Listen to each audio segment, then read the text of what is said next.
In this video, I want to talk about how you develop a niche finder's mindset or a niche finder's mindset, depending on how you care to pronounce it.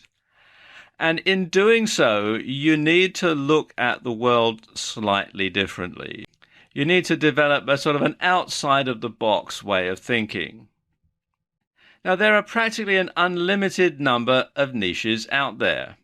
You've got business-related niches, hobby niches, personal development niches, the list just goes on and on. And sometimes the most profitable niches can actually be the most unglamorous ones. Why?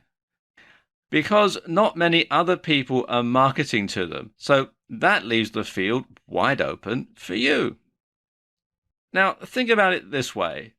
Any problem or need is a niche. Any hobby or interest is a niche. Anything that can make people's lives easier, happier, or more fulfilled is a niche.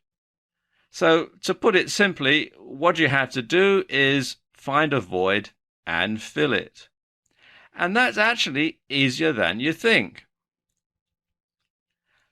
When it comes to problems that people face, either in their personal life or in their business life, when it comes to things to do with hobbies or pastimes, sometimes people can be so close to the problem that they literally can't see the forest for the trees. They really can't. They're so focused on the problem that they do not see the bigger picture.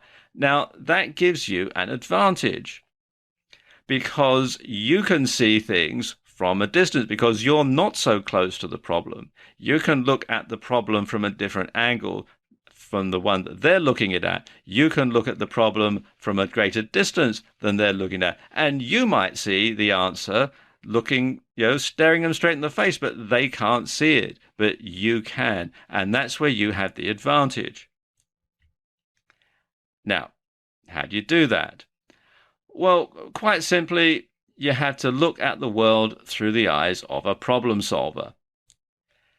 If, like me, you're a fan of the Sherlock Holmes stories by Arthur Conan Doyle, you'll know that Holmes lets the facts lead him to the conclusion, and he will look at something objectively and he will deduce what happened or who's done something from what he sees. Well, the thing is, you need to apply the same principles to niche research as Sherlock Holmes does to finding an answer. And if you do that, well, quite simply, you can't go wrong because you're going to find the answers, and the answers are in the niches. And once you have the answer, you have the niche. And if it's not a particularly glamorous niche, if it's something that's a rather unglamorous problem that needs to be solved, not a lot of other people are going to be going after it, and that gives you the advantage.